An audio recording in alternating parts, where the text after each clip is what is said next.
Keep on the sunny side, always on the sunny side. Keep on the sunny side of life. It will help us every day, it will brighten all the way. If you keep on the sunny side of life.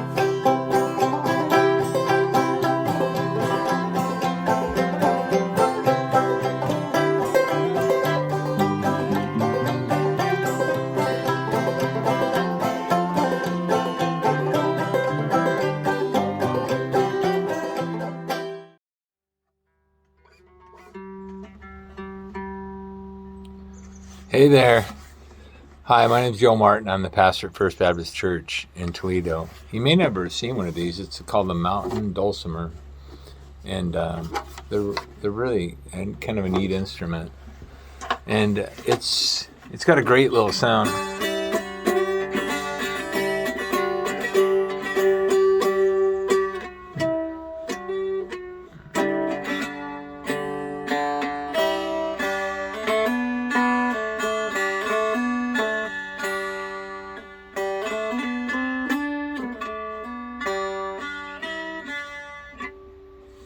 You know, all these different kinds of instruments down through time have been used by people to express their faith, to worship, to communicate. That instrument was probably designed so you could put it in as you rode your horse, you could put it in almost like a rifle scabbard.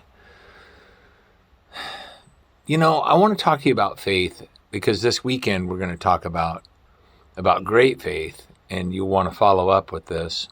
And I want to jump just a verse I'll touch again when we get into the 8th chapter of Luke, but I want to ask you about the question, where is your faith? Where is your faith?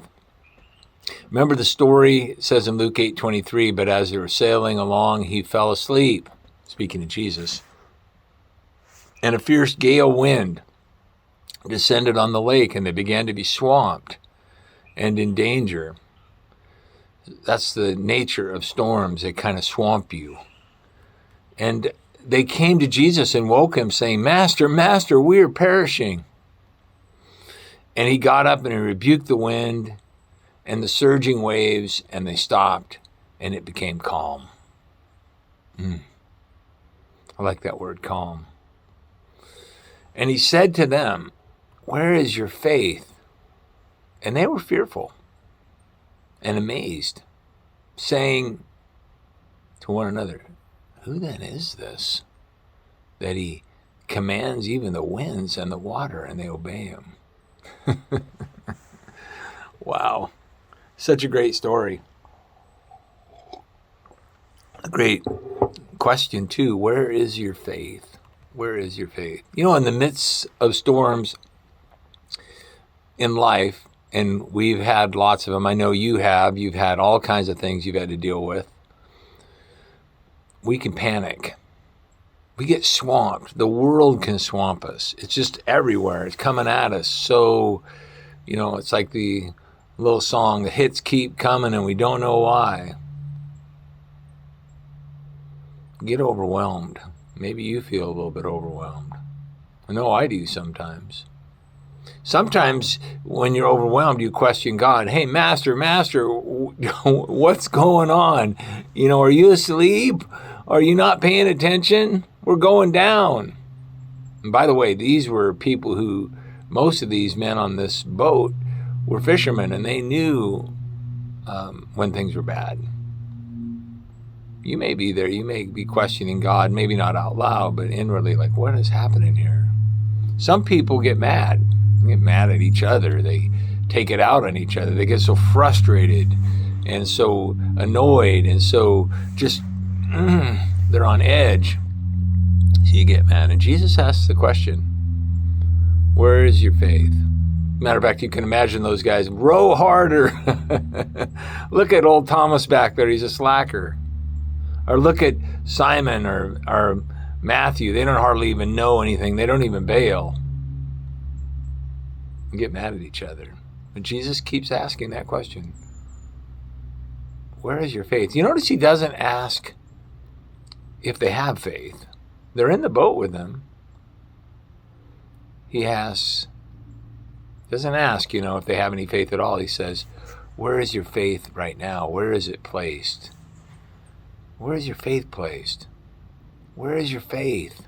He's asking you that. He's asking me that. Where is your faith drifted off to? Where is it set on? Is it set on that rock that we talked about last weekend? Faith can move very quickly off center. It can drift. You can start putting your faith in yourself. Well, I guess the only person I can really depend on is myself. If I don't do it, nobody's going to do it. There's a lot of voices that encourage this. There's a lot of voices of all different kinds that you've got to figure everything out. You've got to find the truth within. Or maybe it's just the kind of mentality that's gripped our society that you want to get all you can. You got to take care of yourself. You got to pull your own strings. Get all you can and can all you get and sit on the can. That kind of ethos is pretty powerful. You may put your faith in other people. This is really easy to do in the age of celebrity, but it's not new. Popular movements, you put your faith in the movement. This is going to fix everything. This is going to fix all that's wrong with the country, or all that's wrong with the climate, or all that's wrong with racism, and this movement is going to do it. Well, problem with movements is they're full of people. You might put your faith, where is your faith? Well, maybe your faith gradually just slipped. It was kind of mixed in with enough religion that you started putting your faith in political leaders. And you hear a lot of this stuff, like somehow we're going to elect our way into a revival, or we're going to somehow turn around the hearts of people by putting enough politicians in power. That has never worked, ever. And by the way, putting your faith, this kind of totality, this letting your faith shift away from Jesus into political leaders, history is littered with examples and bodies of people and nations who place total faith in a personality or maybe even a cause, and it turned out to be wrong. People suffered great loss being and why was it wrong? Because it wasn't about Jesus. It wasn't, not only was it not cross-like, it wasn't Christ-like. People turn out. We can easily be deceived and thus destroyed. We can throw our lives away on, passionate purposes that were in the wrong direction. We can look at our own country. I mean, we lost, during our own civil war, people fought for a wrong cause. They fought to keep people in bondage. They fought to maintain slavery. And millions of people were affected. Hundreds of thousands of people died. Sometimes, 50,000 people in a day would die. Can you imagine? We're still dealing with the ramifications of people that realize or don't want to deal with the fact that it was not only a lost cause, but it was a bad cause. We've seen this in our brief saunter into history. It doesn't take long. The rise of men like Hitler, who was incredibly popular and who was promising everything to people. And most people forget that Adolf Hitler was elected by a democratic process. It would seem that we would, at least should have, learned the lessons of history and not thrown away our hearts, especially as believers. Our devotion on men and causes that other than Jesus, that don't reflect the values of Jesus Christ and his clear words.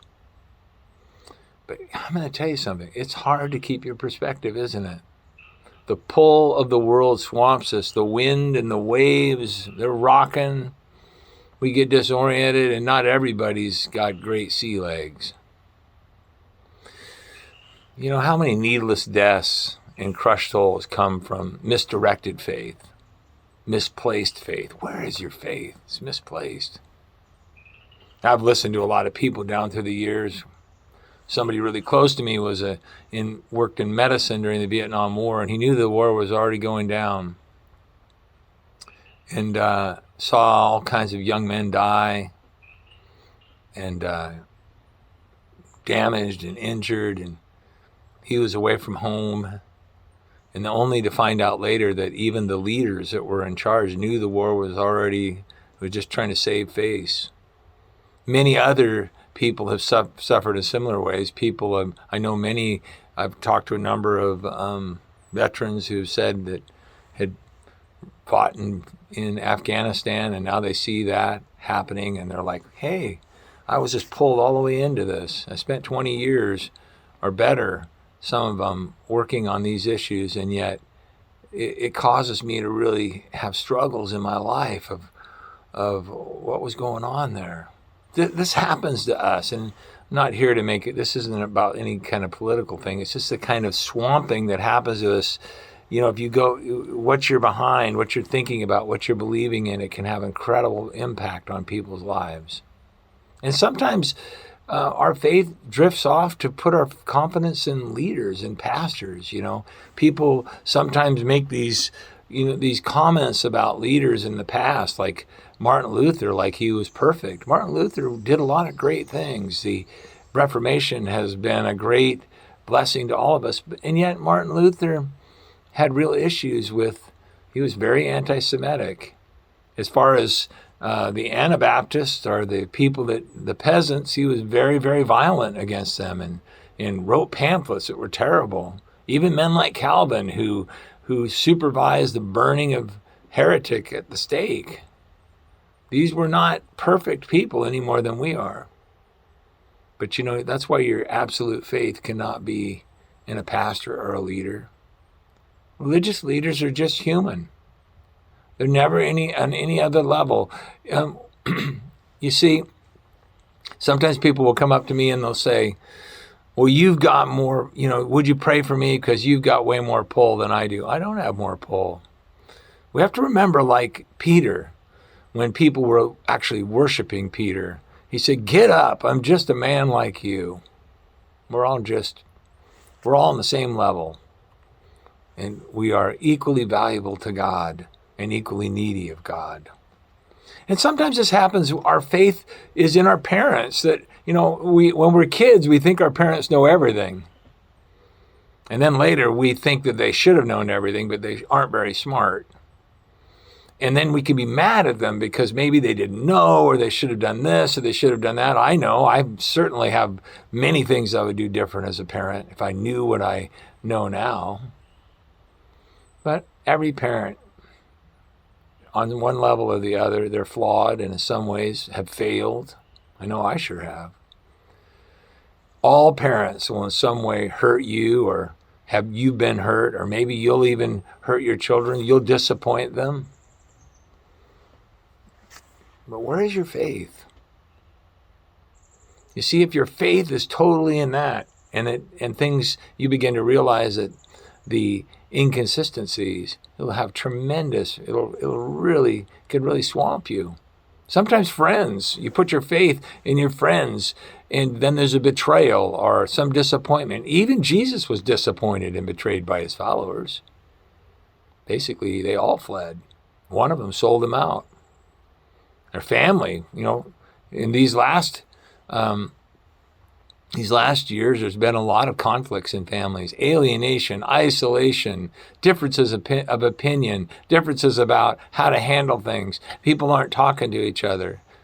That could be, what is your faith in? If your faith was in everything always going just right, it's going to be really difficult. Our church. As a matter of fact, someone said, if you want to write a bestseller, just write a book about how your church disappointed you in your experience. Boy, there's a lot of those books out there, by the way. There's plenty of material. It's because our church, or any church, is full of failed people who are also easily misdirected. When I or you, we put our faith, we let our faith drift a little bit, and we begin to put faith in programs or traditions or opinions or even denominations, more so than Christ. and his clear teaching, anytime that happens, it's going to lead to disappointment, because there's only one person who won't disappoint you. That's Jesus. It'll lead to sometimes really hurtful things and things that are unnecessarily, making things unnecessarily hard. And all of this question answering, where is your faith? This can lead, when you go through these hard things, whether it's a church or family or political upheaval or whatever, this can lead to shifts to where you clearly shift your faith. Spring must be waking up. I got some mosquitoes out here. Your faith can shift to ideologies instead of Jesus. It's one thing that I've noticed that's very interesting. Just humor me for a minute. It's common for people whose faith was once in a religious system, no matter what it was, to reject it and replace it, especially if they were disappointed in that system, to reject it and replace it with an even more fundamentalist kind of approach. In other words, they may go into a more fundamentalist kind of religious system, or if they're really disappointed in religion in general, their church or whatever it might have been, they may go in a new anti-religion fundamentalism. The reason for that is you say, what? Well, they were really into that. They really were into church and everything, and now they're just totally out here. Why? Because fundamentalism isn't just a way of thinking. It isn't just a way of believing. It's a way of thinking. It's a way of packaging ideas together. Fundamentalism is a way of thinking. It's not just these articles of faith. It's like you wanted all this package to fit together, and when the package falls apart, you find a new package so that it can all fit together. It's an idea of bundling your thinking. It doesn't leave a lot of room for wonder and uncertainty. Tell you how to think and how to dress, or how to not dress, and how to talk, and what words you ought to use and what words you ought to not use. That's not just unique to Christianity or to religious people. That's also unique to people on all sides. You notice this in the new atheism, men like Sam Harris and Christopher Hitchens and others. This new atheism, it's an absolute kind of fundamentalism. It's a fundamentalist idea. It's faith in no absolutes. Absolutely. I know you think that I'm kidding, but I'm not. It really is that way. It's not enough it's not okay to be able to say, I don't really know, I can't know. That's one thing. But to be able to say, I absolutely know that somewhere in this infinite reality that we live in, that there's the creator of it all is an infinite God. Well, no, there's now a fundamentalist faith in no absolutes. Or a fundamentalist faith in the new paganism. Now, that's an unfair word, by the way. The word pagan comes from the idea of being rural. It's kind of adopted early on to refer to people who are unbelievers, or maybe worship tribal or mystery religions. But this has many expressions. They use it for themselves. The new paganism has many expressions. It's sometimes both organized and unorganized. It's popularized. It rejects this kind of, I think, kind of the misguided absolute certainty and reason. Rejects reason completely as a result, for putting most of the emphasis on magical experience. And this is connected with the faith in the new mysticism. It's a new kind of mysticism. I would just tell you that, I believe that we need to have a Holy Spirit directed mysticism, but we need to have a God directed reason too. And then, of course, you can put all the other ideas, the new capitalism, where people think the Bible teaches, they grab a few verses out of the Bible to back it up, but it really is a new invention. You have people that are so bought into this idea that Ayn Rand and others like that are teaching it almost in a religious way. Our communism, we know that's come and gone, but communism was just a replace of another ism, which is colonialism. These were all things that people put faith in. And when Jesus says, where is your faith? Oftentimes people's faith is more in these things and more in these ideas and more in these kinds of, I would say, errors, inadequate objects they replaced Jesus with these things. Stars, there's a lot of people put faith in things. Now the rise of astrology, very popular again, which is sometimes people have been so disappointed by the faith of their upbringing. Now they have faith in fate rather than a personal creator they can't figure out. And science, many people will say there's a scientism that, well, we don't have it all figured out, but science is going to solve all of our problems. And there's a pushback against this in our day, which I won't have to go into, most of you know about, but there's a lot of stuff in scientism, like transhumanism, where people are actually believing that they can, electronically download the data of your identity and your consciousness and put it into machines that will live forever. Transhumanism. There's a lot of billionaires that are pushing this stuff. Faith in the universe. But Jesus still asks the question to his disciples in the storm, where is your faith? And why do we misplace our faith? Well, we're all worshipers, aren't we? One way or the other. We're worshipers by nature, by tendency. Humans are wired for faith. You and I both are. We really want to believe. Someone one time accused me and said, well, you just believe that because you want to. And I said, you're right, I want to. And you know what? You will create something to put your faith in if you can't find it, if you can't find an adequate object. It's like eyes were created for seeing light. Everything about them is an amazing gift, complicated creation for seeing light. Well, our hearts were created for seeing God through faith. They really were. But we are easily blinded by hurt. We're easily blinded by hypocrisy, and there's plenty of it, and hatred that we can get pulled into. And not to mention that the enemy of our souls is a blinder as well. The invisible God is impossible to figure out.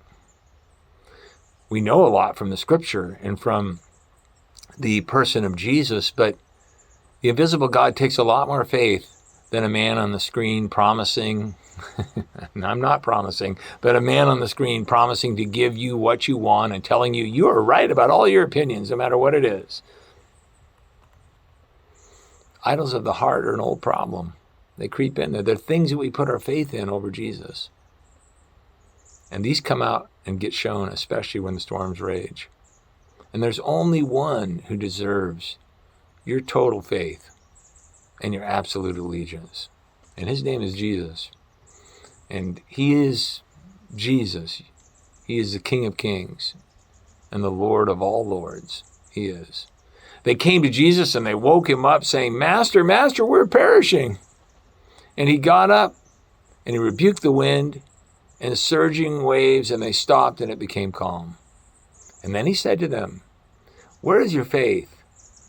They were fearful and amazed, saying to one another, who is this that he commands even the wind and the water, and they obey him? I suppose the same idea is true when in Revelation when Jesus says to the church, he says, this I have against you, you have left your first love. He wasn't saying they didn't have any love. They left it. Where's your faith? Where'd you leave your love? Then he tells that church, he says, therefore remember from where you have fallen and repent and do the deeds that you did at first, or else I'm coming to you and will remove your lampstand from its place unless you repent. He's saying, turn around and get back to where you were. You left it. You see, you didn't lose your love for Jesus. You didn't lose your love for Jesus. You just left it somewhere. You didn't lose your faith if you ever had your own faith. You may have had your parents' faith. Sometimes you got to lose your parents' faith before you can get your own. But you didn't lose your faith if you ever had your own. You left it someplace. You know what I think it is? It's time for you and I to find faith. Find it again. Stay there. One man was asked one time, he said, "Are you still running from God?" He said, "No, I'm just hoping to be caught." Maybe that's what you got to do. There's an old poem by Amy Carmichael that says, "Thou art the Lord that slept upon the pillow. Thou art the Lord that soothed the furious sea. What matter beating wind and tossing billow, if only I'm in the boat with thee? Hold me in silence through the age-long minute, while thou art silent and the wind is shrill. Can the boat sink when thou, dear Lord, are in it? Can the heart faint that waiteth on thy will?" I don't think so. Where's your faith? Where's your faith? I hope you take some time this week to have that conversation with yourself. Thanks for listening. Please share it if it helped you.